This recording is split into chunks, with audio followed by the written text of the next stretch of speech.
پانی کا جو قطرہ ہوتا ہے اس کی کوئی حقیقت نہیں ہوتی، وہ قطرہ کس کو کیا نقصان پہنچا سکتا ہے، لیکن پانی کا ایک قطرہ نہیں بلکہ مختلف اور ہزاروں لاکھوں کی تعداد میں وہ قطرے مجتمع ہو جائیں، جمع ہونے کے بعد سمندر کی شکل اختیار کریں اور اس سمندر میں موجیں نکلنے لگے، تو وہ موجیں جب نکلتی ہیں تیزی کے ساتھ ہزاروں گھر اس کے زد میں آ جاتے ہیں، تباہ و فنا ہو جاتے ہیں، ہزاروں گھروں کو نقصان پہنچا دیتے ہیں۔ تو معلوم ہوا کہ پانی کے قطروں کے متحد ہونے پر انسانیت ختم ہو جاتی ہے، قوموں کی مختلف چیزوں کو نقصان پہنچ سکتا ہے۔ انسان اگر متحد ہو جائے دنیا میں آنے والے فتنے کا دم نہیں سکتے، دنیا سے اٹھنے والے فتنے کا ختم نہیں ہو سکتے۔ یہ تو اللہ نے اپنے نعمتوں کے ذریعے مجھے اور آپ کو سمجھایا ہے۔ اللہ کی اور بڑی قدرت ہے جس نے پیدا کیا ہے، جس طرح انسان ہے، جاندار ہے، جانور ہے، چونٹی ہے، وہ اتنی کمزور ہے کہ کوئی انگلی میں پکڑ لے تو اس کی زندگی ختم ہو جائے، انتہائی کمزور چیز۔ اور جب چونٹیوں کا ایک گروہ جمع ہو جاتا ہے اور پھر جمع ہو کر متحدہ شکل میں وہ کسی چیز کی طرف بڑھتا ہے تو اسے کامیابی حاصل ہو جاتی ہے، اور بعض چیزیں وہ جو زہریلی ہوتی ہیں، سانپ ہے، بچھو ہے، جب چونٹیوں کا گچھا اور چونٹیوں کی جماعت جب ان چیزوں پر حملہ آور ہو جاتی ہے تو اس جیسی زہریلی چیز کو تباہ کر دیتی ہے، ختم کر کے رکھ دیتی ہے۔ تو معلوم ہوا کہ ایک لاغر اور کمزور چیز کے اتحاد میں انسان ہو یا جانور ہو اس چیز کو نقصان پہنچا جا سکتا ہے جو زہریلے ہیں۔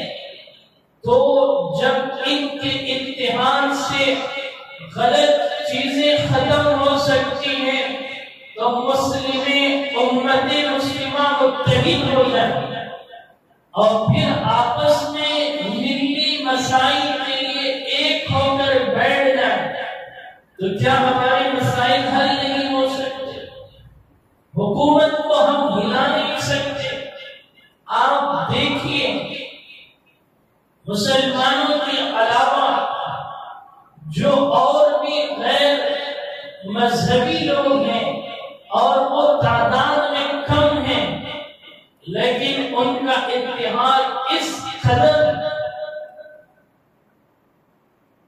اتحاد و اتفاق مضبوط ہے کہ کسانوں کی تحریک میں آپ نے دیکھا کہ سکھوں کی اتحاد اور اتفاق کی وجہ سے حکومت ہے۔ تو یہ اتحاد اور اتفاق کا طریقہ کار ہمیں سمجھنا چاہیے۔ قرآن نے اسے واضح طور پر سمجھایا، وَاعْتَصِمُوا بِحَبْلِ اللَّهِ جَمِيعًا وَلَا تَفَرَّقُوا، کہ اللہ کی رسی کو مضبوطی سے تھام لو، آپس میں اختلاف نہ کرو، ایک دوسری جگہ وَلَا تَنَازَعُوا فَتَفْشَلُوا وَتَذْهَبَ رِيحُكُمْ، اور اگر تم اس اتحاد میں نہیں رہو گے، اختلاف میں پڑ جاؤ گے تو کیا ہوگا؟ قرآن کہتا ہے کہ آپس میں جھگڑا مت کرو، مل جل کر رہو، ورنہ تمہاری ہوا، طاقت اور قوت اکھڑ جائے، کوئی تمہیں جو ہے نقصان پہنچانے کا سوچنا تو کیا ہے، تم خود بخود ختم ہو جاؤ۔ نقصان پہنچانے کے لیے کسی تحریک اور جماعت کو محنت کرنے کی ضرورت نہیں پڑی، آپ کے نا اتفاقی کی وجہ سے تم خود بخود ختم ہو جاؤ۔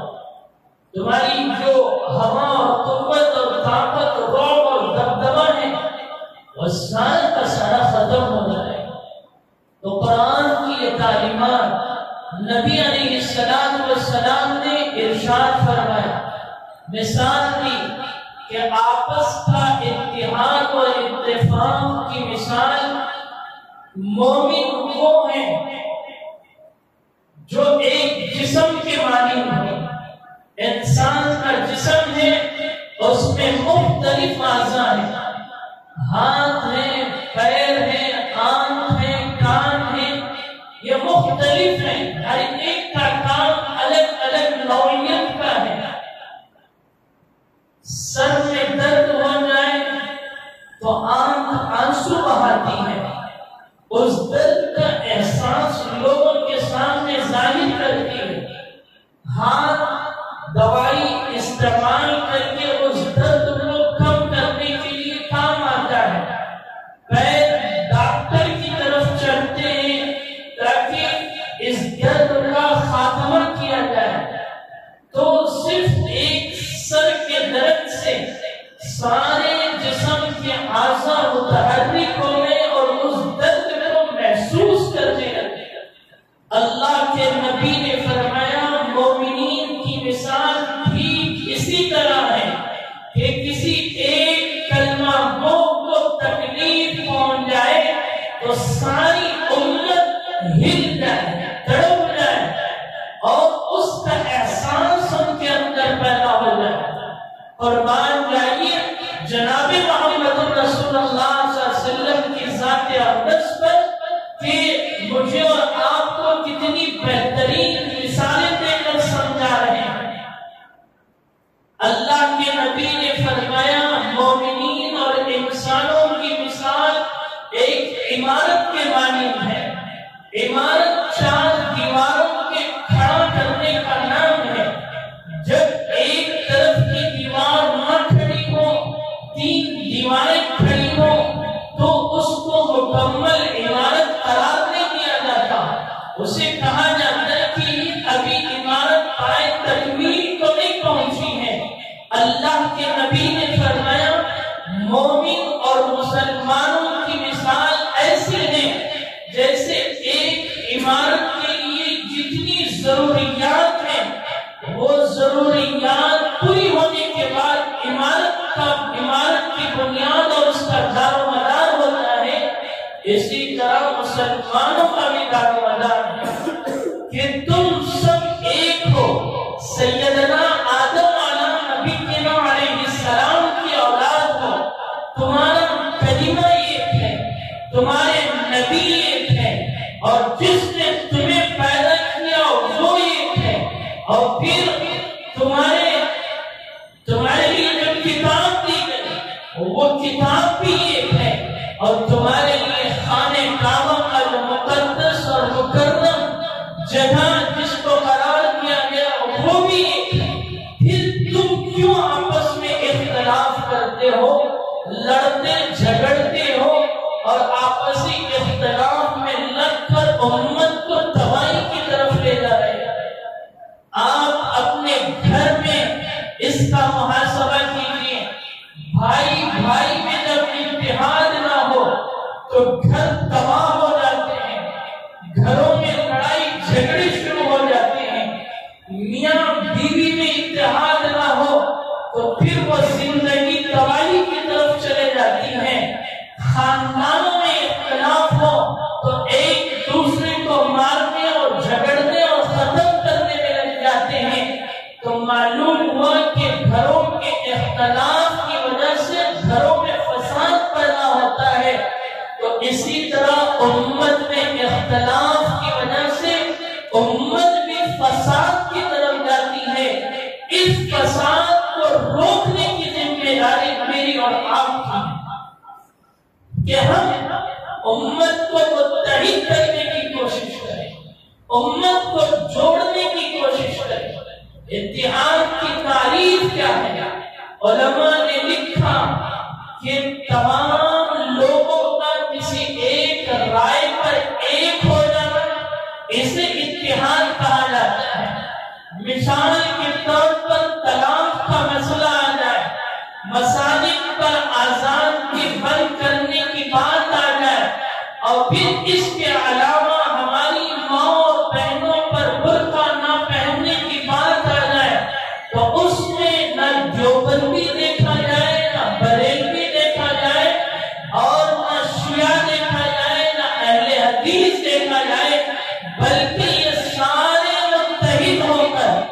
حکومت کو اس بات کا پیغام دینا چاہیے کہ ہماری شریعت ایک ہے، ہمارے نبی ایک ہے، ہماری ماؤں کی عزت کو داغدار کیا جائے، ان کے جسموں سے پاکیزہ چیز کو ختم کیا جائے۔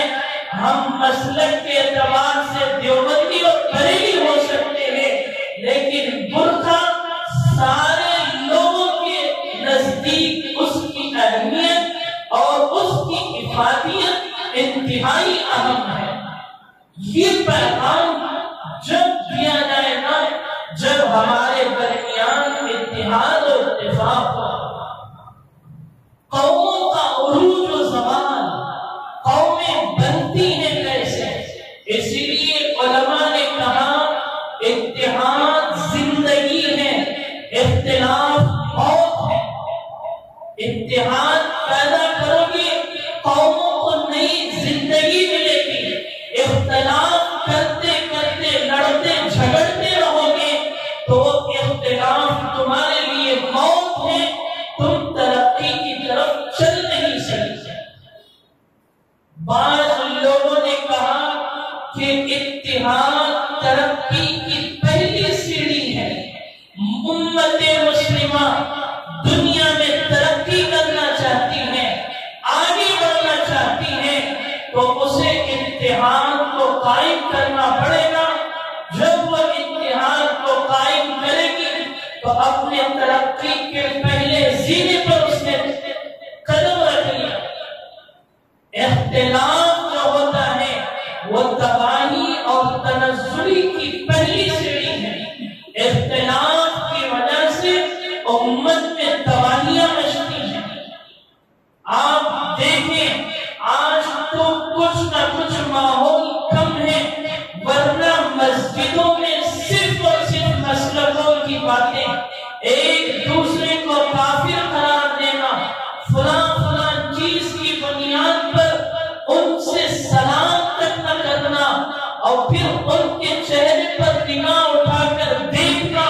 لوگ آج سمجھتے تھے، لیکن حالات نے اور امت مسلمہ کے لیے جو آئے دن نئے حالات آ رہے ہیں اس میں تھوڑی تھوڑی کمیاں کی جا رہی ہیں۔ جناب محمد رسول اللہ صلی اللہ علیہ وسلم کو دیکھیے، روم سے سہیب رومی ہیں، فارس سے سلمان فارسی ہیں، حبش سے بلال حبشی ہیں، ایک ایک صحابی ایک علاقے سے، لیکن کوئی تفرقہ نہیں۔ اللہ کے نبی کے دسترخوان پر بلال حبشی کا بھی وہی مقام تھا جو سلمان فارسی کا تھا، سہیب رومی کا بھی وہی مقام تھا جو اور عمان کا تھا اور دوسرے صحابہ کا تھا۔ نہ گورا نہ کالا، نہ مالدار نہ غریب، ان میں سے کسی چیز کو نہیں دیکھا جائے گا۔ قرآن بھی کہتا ہے کہ تمہارے دل میں جو خوف اور اللہ کا ڈر ہے اس اعتبار سے کل قیامت کے دن تمہارا محاسبہ کیا جائے گا۔ تو یہ جو چیزیں عصبیت کی پیدا ہوگی، عصبیت کسے کہتے ہیں؟ اتحاد کی ضد عصبیت ہے۔ آپس میں اتحاد پیدا کرنا، محبت سے رہنا، ایک دوسرے کے ساتھ صلہ رحمی کرنا، رحم کا معاملہ کرنا، یہ اتحاد ہے۔ عصبیت کہ ایک دوسرے کو کم سمجھنا، کہ فلاں گورا ہے تو کالے کو کمتر سمجھا جائے، جیسے افریقہ میں لوگ اور امریکہ میں کالوں کی کوئی حقیقت نہیں سمجھتے، اور اسی طرح مالدار کا غریب کو کمزور سمجھنا، ایک طبقے کا دوسرے طبقے کو کمزور سمجھنا۔ تو یہ وہ چیزیں ہیں جو شریعت نے مجھے اور آپ کو سمجھا دی ہے کہ عصبیت اس چیز کو ختم کیا جائے، اتحاد کو قوم میں خوب بیان کیا جائے اور اس کے فضائل لوگوں کے سامنے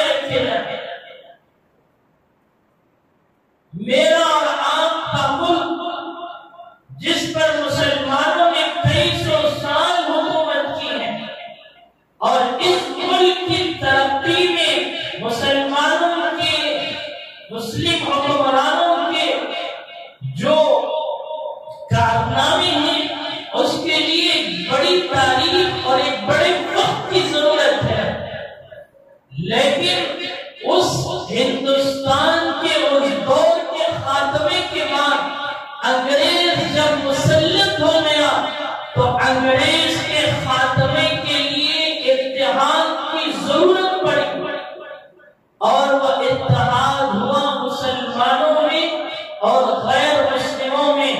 آپ دیکھتے ہیں کہ 1857 کی جنگ میں مسلمان اور غیر مسلم کے اتحاد نے کہاں سے کہاں پہنچا دیا، اور انگریز کو یہاں اس ملک سے بھاگنے پر مجبور کر دیا۔ اسپین، اس پر مسلمانوں نے حکومت کی۔ آپ اس کی تاریخ پڑھیں گے، اسپین میں مسلمانوں کا خاتمہ کیوں ہوا، تو اسپین کی تاریخ میں لکھا ہے کہ آپسی اختلافات، نا اتفاقی، جس کی بنیاد پر کئی سو سال مسلمانوں نے اسلام کا پرچہ اسپین پر لہرایا تھا، نا اتفاقی کی وجہ سے اللہ نے مسلمانوں کے ہاتھوں سے وہ جگہیں چھین لی۔ آج بھی مسلمان اس ملک میں ترقی کرنا چاہتا ہے۔ ہم یہ نہیں کہتے کہ تم ہمارے مسلک میں آ جاؤ اور ہمارے مسلک کے اعتبار سے ہر چیز کے قائم ہو۔ مسالک کا اختلاف ہے، اختلاف کو آداب کی رعایت کرتے ہوئے لوگوں کے سامنے سمجھایا جائے گا، رکھا جائے گا، ایک اسلامی فریضہ ہے۔ قرآن بھی کہتا ہے کہ اختلاف کے لیے احسن طریقہ اختیار کرو، احسن طریقے سے لوگوں کے سامنے اگر اختلافی چیزیں آ جائیں تو اسے بیان کرو۔ یہ ایک ذمہ داری ہے، اسے سمجھانا پڑتا ہے۔ وہ جب موقع اور نزاکت ہوتا ہے اور ماحول کے اعتبار سے علماء اپنے اپنے مسالک اور دین اور شریعت کی چیزوں کو مسجد کے ممبروں محراب سے سمجھاتے ہیں، لیکن ان مسالک کی وجہ سے اتنا دلوں میں بغض اور اتنی عصبیت رکھی جائے جس کی وجہ سے مار اور جھگڑے اور فتنے اور فساد، یہ میرے اور آپ کے لیے تو نقصان ہے ہی، لیکن جو سامنے باطل کھڑا ہے اسے متحد ہونے کے لیے بہت اچھا موقع ہے۔ وہ ہمارے اس اختلاف کو دیکھ کر خوش ہوتا ہے کہ جب یہ آپس میں گروہوں میں بٹے ہوئے ہیں تو ان کے خاتمے کے لیے ہمیں زیادہ محنت کی ضرورت نہیں پڑی۔ اور افسوس کا مقام ہے کہ جو باطل ہیں، جن کے مختلف مذاہب ہیں، مختلف معبودان ہیں، ان کے معبودان بھی الگ الگ ہیں، ان کے خدائیں بھی الگ الگ، جب ان میں اتنا اختلاف ہونے کے باوجود وہ جب کوئی مسئلہ اپنے قوم کو آتا ہے تو متحد ہو جاتے ہیں۔ لیکن کیا وجہ ہے کہ امت مسلمہ کہ ہمارا سب عقیدہ اور کلمہ سب میں ہم متحد ہونے کے باوجود ہم متحد ہو نہیں پاتے؟ اگر پورے ملکوں کی بات کی جائے تو ہندوستان ہی نہیں بلکہ ہندوستان تو ایک جمہوری ملک ہے۔ مسلمانوں کے 60 ممالک ہیں، یعنی پوری دنیا میں 60 ملک ایسے ہیں جن میں مسلمانوں کی حکومت ہے، اور آبادی کے اعتبار سے پوری دنیا میں سب سے بڑی تعداد مسلمانوں کی ہے۔ جب تعداد میں بھی بڑے ہوئے ہوں اور جب ملکوں میں تمہاری حکومت ہے اس کے باوجود کیا وجہ ہے کہ دنیا میں آئے دن مسلمانوں پر حملے ہوتے ہیں؟ ہم چھوڑ دیں ہمارے ملک کی بات تھوڑی دیر کے، عراق کا کیا حال ہوا اور پھر فلسطین کا کیا حال ہے، عرب ممالک ہیں، آپ ان کو پڑھیں تو مسلمانوں کو ختم کیا جا رہا ہے، نام پر ظلم و ستم کی داستانیں بنائی جا رہی ہیں۔ 60 مسلمان ممالک متحد ہو جائیں، عراق کی طرف کوئی غیر مسلم ملک آنکھ اٹھا کر دیکھے اس کی جرات نہیں ہو سکتی۔ فلسطین پر سال میں 1-2 مرتبہ مسجد اقصی کے نام پر یہودی خون کا ننگا ناچ کرتے ہیں، مسلم ماؤں اور بہنوں اور بچوں کا خون بہایا جاتا ہے۔ اگر یہ 60 ممالک متحد ہو کر ایک آواز سے کہیں کہ مسلمان ملک پر کوئی نگاہ اٹھا کر دیکھے تو ہم اسے بخش نہیں سکتے، کسی کی ہمت اور جرات نہیں کہ کسی مسلم ملک کو نقصان پہنچا سکتا۔ تو معلوم ہوتا ہے کہ مسلمان ملکوں میں جو نقصانات مسلمانوں کو پہنچائے جا رہے ہیں اور ہمارے ملک میں جو نقصانات مسلمانوں کو پہنچ رہے ہیں، اس کی بنیادی وجہ اختلاف ہے، عصبیت ہے۔ ایک عصبیت وہ ہوتی ہے جو شخصی ہوتی ہے۔ شخصی کسے کہتے ہیں؟ فلاں کو اپنا قائد بنا لیا اور اس قائد کی بات پر اتنا اعتماد اور پھر اس چیز پر اور اس کی باتوں پر کہ پھر دوسری چیزیں چاہے جتنی بھی اچھی ہو لینے کے لیے تیار نہیں۔ آپ دیکھیں شخصیت کے نام پر جماعتیں بن چکی ہیں، نئے نئے مسالک وجود میں آ چکے ہیں۔ آپ نے ابھی سنا ہوگا شکیل بن حنیف، یہ نیا فتنہ وجود میں آیا ہے اور اس نے نبی ہونے کا دعویٰ اور بات ایسی چیزیں جو شریعت کی محکمات سے ہے اور شریعت نے انہیں واضح طور پر بیان کر دی ہے، وہ اس کا انکار کر بیٹھتا ہے اور اس کے پیچھے ایک جماعت بنتی جا رہی ہے، لیکن لوگوں کو پتا تک نہیں کہ یہ کیا فتنہ ہے۔ تو یہ عصبیت جب بڑھ جاتی ہے، اختلافات جب وجود میں آتے ہیں تو شخصیات اپنا نام و نمود، اپنی عزت اور اپنا وقار لوگوں کے سامنے جب بڑھنے لگتا ہے تو وہ اسے سامنے رکھ کر لوگوں کو اپنے اعتماد میں لینے کے لیے ان کے دل میں جب تکبر پیدا ہوتا ہے تو وہ اپنے آپ کو قوم کا مقتدا بتاتے ہیں اور بتاتے بتاتے نبی ہونے کا دعویٰ کر چلے جاتے ہیں۔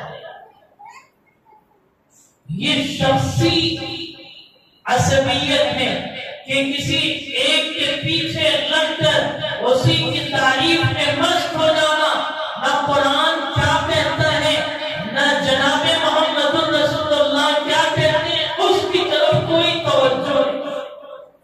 یہ تو باطل فرقے ہیں جن کا نام میں نے ذکر کر دیا، دیندار طبقے بھی اس میں شامل ہیں، وہ بھی ایک شخصیت کو سامنے رکھتے ہیں، وہ قرآن اور حدیث کے خلاف کن باتوں کی طرف جا رہا ہے اس کی طرف توجہ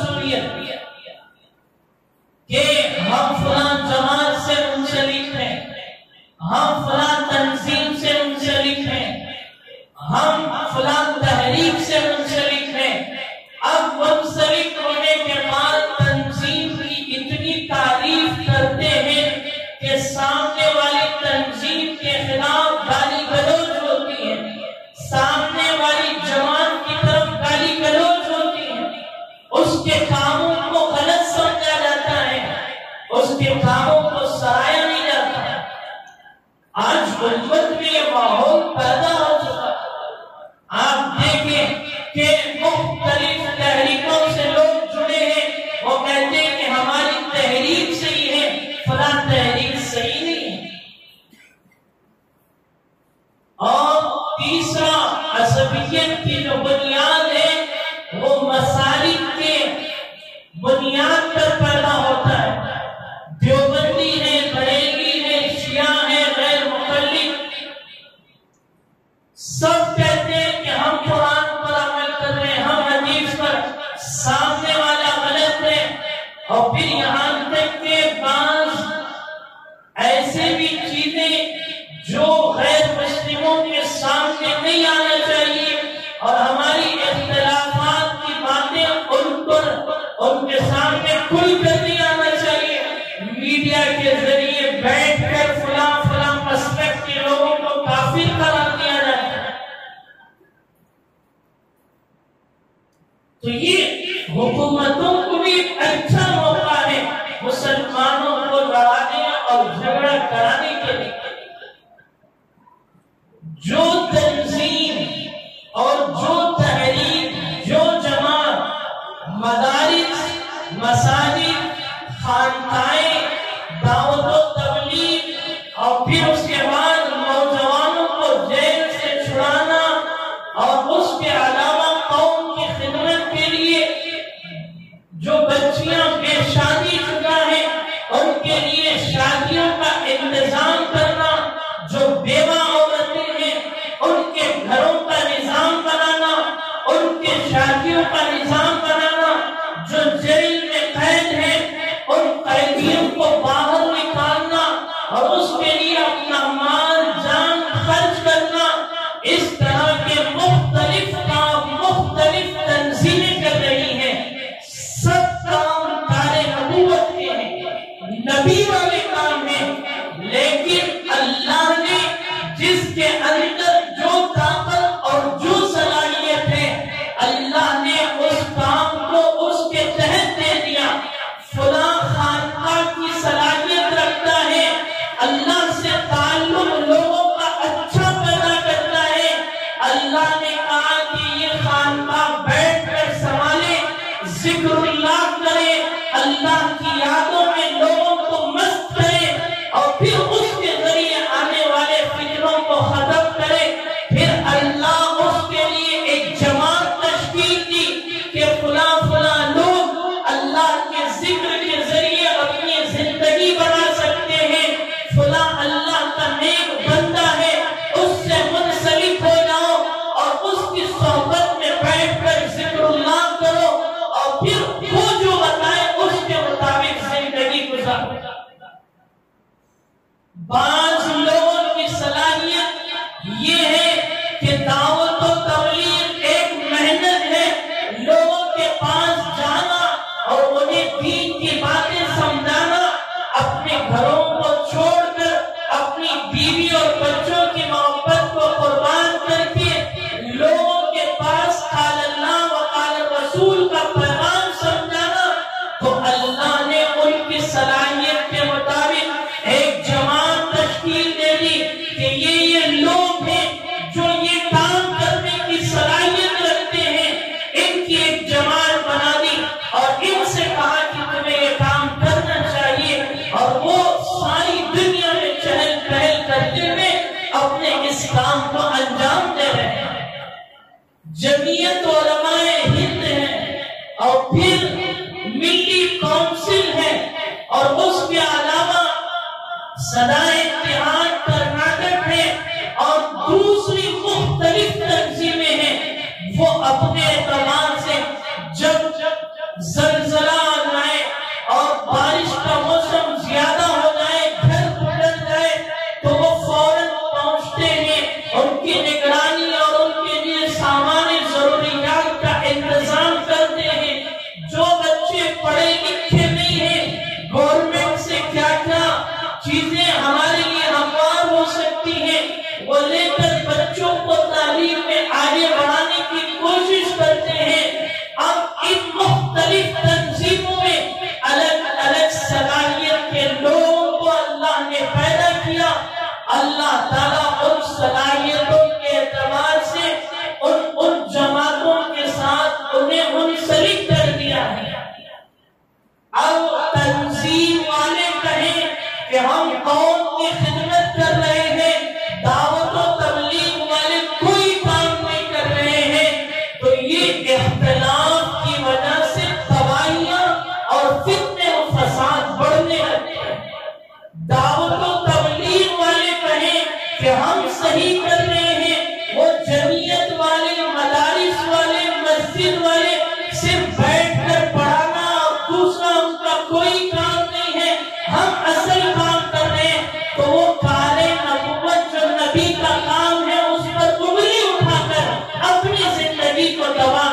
کوئی بڑا کام بھی نہیں ہو سکتا ہے، لیکن خدائے پروردگار کی نگاہ میں یہ کام نہیں، یہ امت کو توڑنے کی سازش کی جا رہی ہے۔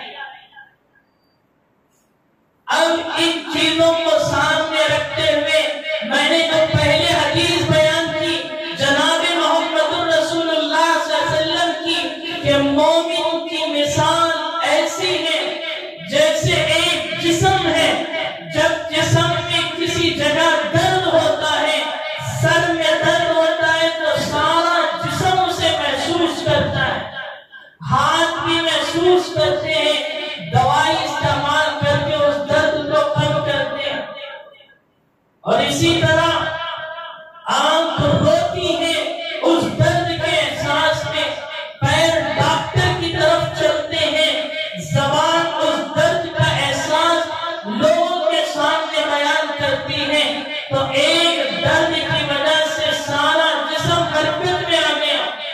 اللہ کے نبی نے فرمایا تم مختلف تنظیموں، جماعتوں، خانقاہوں، مدارس اور مساجد، یہ سب میرے نبی کے کام ہیں، میرے نبی کے اندر اتنی صلاحیت تھی کہ میں نے سارے کاموں کو جمع کر کے انہیں دے دیا، لیکن تمہارے اندر وہ صلاحیت نہیں ہے، تو تم نبی کے ایک ایک کام کو اپنے اندر پیدا کرو اور اپنی زندگی بنانے کی کوشش کرو، اور اگر تم جسم جیسے صحیح سالم ہوتا ہے، اسی طرح تمہارا سارے تنظیموں کا امتحان ہے، جب تم آپس میں لڑو گے، جھگڑو گے، ایک دوسرے کے کام کو سراہو گے نہیں، اچھا نہیں کہو گے، غلط کہو گے، تو پھر جسم میں جب سر کے درد کی وجہ سے سارا جسم محسوس کرتا ہے، محسوس نہ کرے تو وہ جسم ہی نہیں ہے، تو اسی طرح تمہارے ان اختلافات کی وجہ سے اس جسم میں فساد پیدا ہوتا ہے، اور اس فساد کی وجہ سے تمہارے مسائل جو ملی مسائل ہیں، سماجی مسائل ہیں، وہ حل نہیں ہو سکتے۔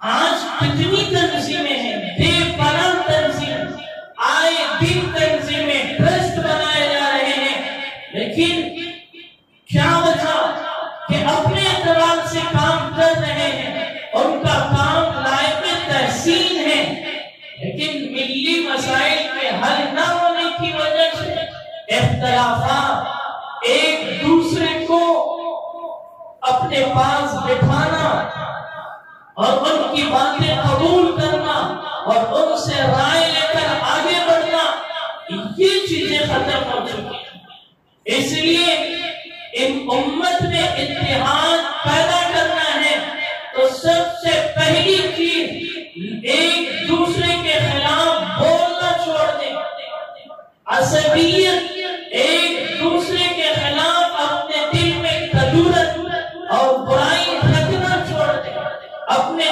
دماغ سے نکال دیں۔ اللہ کے نبی نے فرمایا کہ جو اپنے دل میں عصبیت رکھتا ہے وہ ہم مسلمانوں میں سے نہیں۔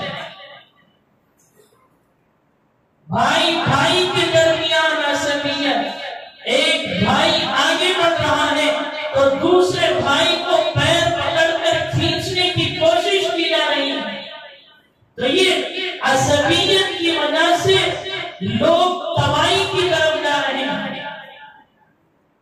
امت مسلمہ کو چاہیے کہ ان ساری چیزوں کو ختم کرنے کے لیے مختلف جماعتیں اور تحریکیں اور تنظیموں ایک دوسرے کو سراہتے ہوئے آگے بڑھیں۔ اس کی بہترین مثال جناب محمد رسول اللہ صلی اللہ علیہ وسلم کی مدینہ طیبہ کی مسجد ہے۔ حضور گزر رہے تھے تو ایک جماعت وہ تھی جو ذکر اللہ میں تھی، ایک جماعت وہ تھی جو قال اللہ و قال رسول کی تعلیم دے رہی تھی، ایک جماعت وہ تھی جو جہاد کے لیے اعلان کلمت اللہ کو بلند کرنے کے لیے لوگوں کو پیغام سنا رہی تھی۔ اللہ کے نبی وہاں سے گزرے اور کہا کہ سب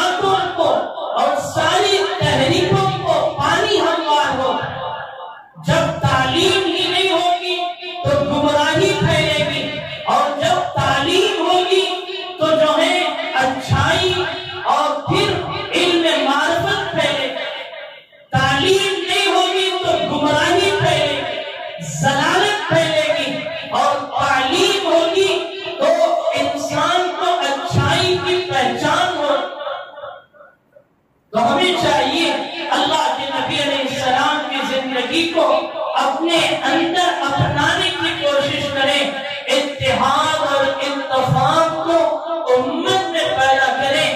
ملک کی ترقی کا سب سے پہلا زینہ اور انسانوں کی ترقی کا سب سے پہلا زینہ اتحاد ہے، اور اختلاف یہ سب سے پہلی ناکامی کی سیڑھی ہے۔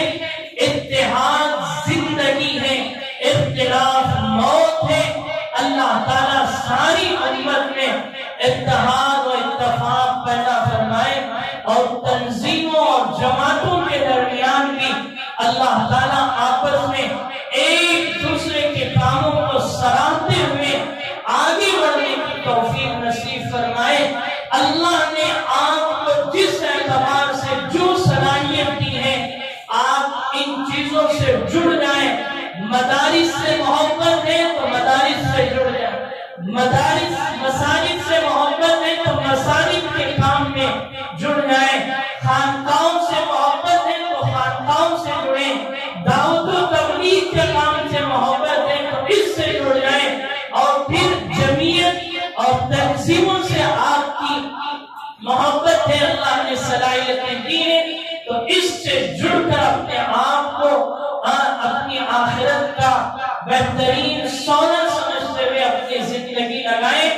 اللہ بھی اسی اعتبار سے لوگوں کا انتخاب کر کے جماعتوں میں لوگوں کو منتخب کرتے ہیں۔ ہر آدمی اپنے اپنے اعتبار سے جو کام کر رہا ہے وہ قابل تحسین ہے، قابل مبارکباد ہے۔ اللہ سب کے کاموں کو قبول فرما کر امت میں اتحاد و اتفاق کی کڑی پیدا فرمائے۔